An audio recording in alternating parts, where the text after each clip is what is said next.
ఏమిటండి తేల్చేది? తేటతెల్లంగా అంతా తేలిపోతేను.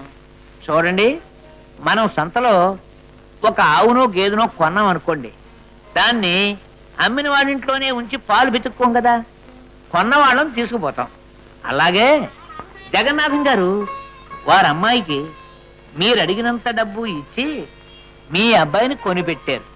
అంటే ఈ పరిస్థితుల్లో మీ అబ్బాయి కూడా ఒక గేదో ఆవు లాంటి వాడో అనుకోండి. అంటే మమ్మల్ని ఆవులుగాను గేదెలుగాను తమ కడుతున్నారన్నమాట. మరి మీరు వారింటికి వెళ్ళి వాళ్ళ అమ్మాయిని బేరవాడినప్పుడు వాళ్ళని మీరెలా దమకట్టారండి? మనుష్యులుగానా పశువులుగానా? ఆలోచించండి.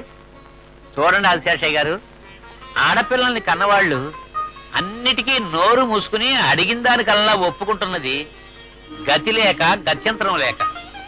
అల్లారు ముద్దుగా పెంచుకుంటున్న తమ ఆడకూతళ్ళని అత్తవారింటి గడపల మీద బలిచ్చుకోలేక, పుచ్చుకున్న కట్నం చాలక, చాలినా ఇంకా రాబట్టాలనే ఆశ చావక అత్తమామలు పెట్టే హింసల్ని పాడళ్ళు భరించారా సరి, లేదా ఎవరైనా ఇలా ఎదురు తిరిగితే ఏమిటండి మన సమాధానం?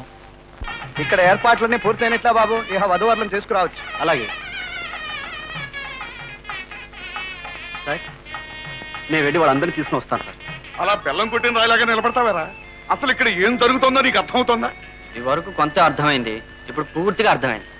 నీ కడుపును పుట్టిన పుణ్యానికి, ఇలా 40,000కి అమ్ముడుపోయిన పాపానికి ఇక్కడే ఉండి నా పెళ్ళానికి సేవ చేసుకుంటూ తరిస్తా. నువ్వు వెళ్ళరా. తరిస్తాను, వెళ్ళరమ్మంటున్నారు బాబు. విన్నాం. సరే, వెన్నెముక లేని వ్యథలాగా బ్రతుకుతానన్న వాడికి ఎవడేం చేయగలడు? ఒరేయ్, వాడురా, పెద్దవాడురా, మణిపూసరా. అవును బాబు, పోస గురునాథం వచ్చాయి చెత్తం. మమ్మల్ని దీవించండి సార్. చిరంజీవి